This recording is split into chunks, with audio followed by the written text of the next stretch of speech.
नमस्कार, जय हिंद। स्वागत है आपका एक बार फिर से स्टडी लवर्स फैमिली में। मैं आशा करता हूँ आप लोग बहुत अच्छे होंगे और बहुत अच्छे से अपनी तैयारी को कंटिन्यू कर रहे होंगे। तो यहाँ पर इस वीडियो में अगर आप लोग भी फॉर्म भरने को लेकर काफ़ी परेशान हैं कि पहले फॉर्म भर चुके हैं, दोबारा भरना है या नहीं है, क्या दोबारा भरना ज़रूरी है या फिर पहले वाला फॉर्म ही रहने दिया जाए। कुछ स्टूडेंट्स की क्वेरीज़ थी कि उनका जो नया वाला फॉर्म है उसमें एग्ज़ाम सेंटर को लेकर उनकी क्वेरीज थी कि हरिद्वार और हल्द्वानी केवल 2 ही सेंटर मेंस एग्ज़ाम के लिए हैं, जबकि जो प्री वाला एग्ज़ाम के लिए जो हमने फॉर्म भरा था उसके जो सेंटर हैं वो एग्ज़ाम सेंटर प्रत्येक डिस्ट्रिक्ट में था। तो उस कंडीशन में क्या होगा, तो वो सारी बातें हम इस वीडियो में डिस्कस करेंगे। इसके अलावा एग्ज़ाम डेट को लेकर हम चर्चा करेंगे कि एग्ज़ाम डेट जो है वो कब कौन से विषय का एग्ज़ाम होने वाला है। तो ये सारी बातें हम डिस्कस करने वाले हैं।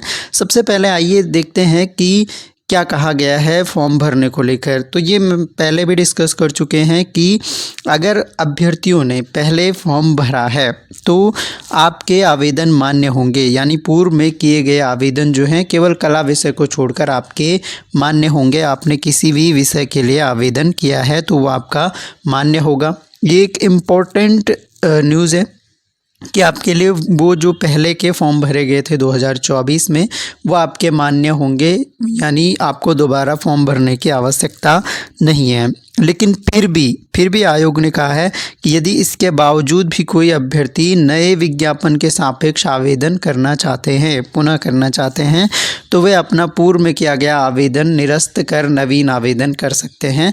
शुल्क आपको वापस नहीं मिलेगा। लेकिन अब ध्यान देने वाली बात यह है कि आपके अगर 2 आवेदन हो गए, यानी अगर आपने पहले वाला आवेदन निरस्त नहीं किया और दूसरा आवेदन भर दिया तो ये बहुत बड़ी गलती होगी और आपके हो सकते हैं दोनों आवेदन वो निरस्त कर दें।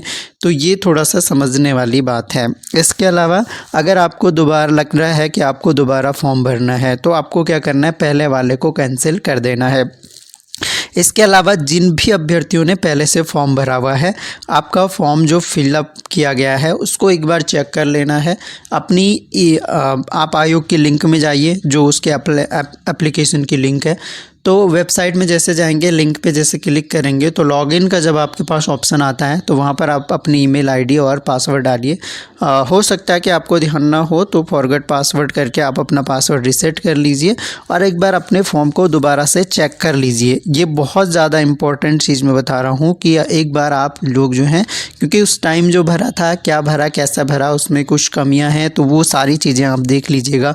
आपकी जो एजुकेशनल डिटेल्स हैं वो सही से फिलअप हैं, आपका एड्रेस सही से फिलअप है, आपके पेरेंट्स की डिटेल सही से फिलअप है या नहीं। तो ये सारी चीज़ें एक बार आपको अपने पुराने अभ्यर्थियों को अपने फॉर्म में एक बार चेक कर लेनी है। और अगर कहीं पर भी डाउट लगता है तो अभी क्योंकि मौका है, समय है, तो आप अपना उस आवेदन को वहीं पे कैंसिल करने का ऑप्शन आ जाएगा, उसको कैंसिल करके नवीन आवेदन आप लोग कर दीजिएगा। तो ये तो हुई बात पुराने जिन्होंने फॉर्म भरे हैं उनके डाउट की। रही बात एग्ज़ाम सेंटर की, तो एग्ज़ाम सेंटर अगर आयोग ने कहा है कि वो फॉर्म आपके मान्य होंगे तो एग्ज़ाम सेंटर उसमें पहले में प्रत्येक डिस्ट्रिक्ट होना बहुत बड़ा इश्यू नहीं है, या आपको एग्ज़ाम सेंटर खुद ही अलॉट कर देंगे। तो एग्ज़ाम सेंटर की वजह से परेशान नहीं होना है। इसके अलावा एक और बात, जो कुछ अभ्यर्थियों जैसे उत्तराखंड आंदोलनकारी से रिलेटेड या फिर एक्स सर्विसमैन का एक इश्यू था कि जो एक्स सर्विसमैन का ऑप्शन ही नहीं आ रहा है फॉर्म में कि उनको जो सब कैटेगरी फिल करने का एक्स सर्विसमैन ने फिल करना है, लेकिन ऑप्शन नहीं आ रहा है। तो इस पर बात हो चुकी है, ये जो है अपडेट हो जाएगा। आई थिंक एक आध दिन में ये आपको देखने को मिल जाएगा, तो इसमें आपको परेशान होने की ज़रूरत नहीं है। चलिए, तो ये तो हुई फॉर्म भरने को लेकर कुछ महत्वपूर्ण बातें। कला का जो विज्ञापन है वो पहले वाला हटा दिया गया था, तो कला के अगर आपने आवेदन करने तो आपको दोबारा ही करने होंगे। लेकिन अगर आप पहले आवेदन कर चुके हैं तो एक बार अपने फॉर्म को दोबारा से आपने चेक ज़रूर कर लेना है और उसमें सारी चीज़ें क्लियरली देख लेना है कि कहीं पर भी अगर थोड़ा सा डाउट लगता है तो क्योंकि आपके पास अभी टाइम है तो आप वापस जो है दोबारा से फॉर्म भर सकते हैं।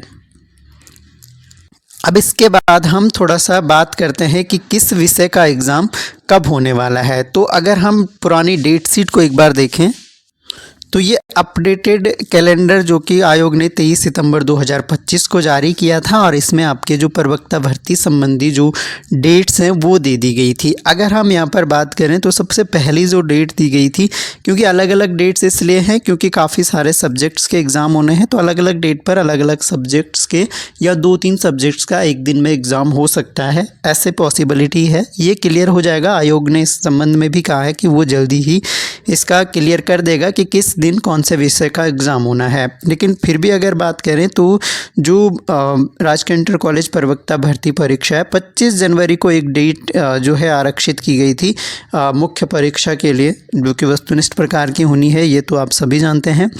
तो 25 जनवरी वाली डेट तो अब पोस्टपोन्ड हो जाएगी। 25 जनवरी को आपका कोई भी एग्ज़ाम नहीं होने वाला। आप सभी जानते हैं कि 20 जनवरी तक तो आपको एग्ज़ाम फॉर्म भरने की डेट है, तो इतनी जल्दी तो एग्ज़ाम नहीं होने वाला है। 25 जनवरी वाली डेट आप कैंसिल मान के चल सकते हैं।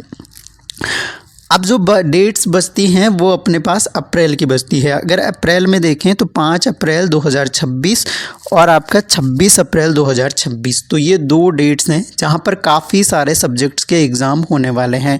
तो मैक्सिमम आप एज्यूम करके चलो कि आपका जो एग्ज़ाम है वो अप्रैल में होने वाला है। जो भी बड़े सब्जेक्ट हैं, हो सकता है कि सारे जो काफ़ी सब्जेक्ट का एग्ज़ाम जो है वो अप्रैल में और कुछ रह जाएंगे वो जून में हो जाएंगे। तो हम ये मान के चलते हैं कि सबसे नज़दीकी जो हमारे पास टाइम है वो अप्रैल तक का है। और आप लोगों को अभी से क्या करना है, अपना केवल अगर 5 अप्रैल को एग्ज़ाम होता है तो केवल आपके पास 3 मंथ का टाइम बच रहा है। 26 अप्रैल को होता है तो थोड़ा सा 3.5 मंथ आपके पास बच रहे हैं। तो इस हिसाब से आपको सबको कि कोई भी आपका सब्जेक्ट हो, अभी के लिए आप ये अज्यूम करके चलो कि अप्रैल 5 को आपका एग्ज़ाम है और आप इस हिसाब से अपनी प्रिपरेशन अगले 3 मंथ का शेड्यूल प्रॉपर तैयार कर लीजिएगा कि आपको किस तरह से तैयारी करनी है।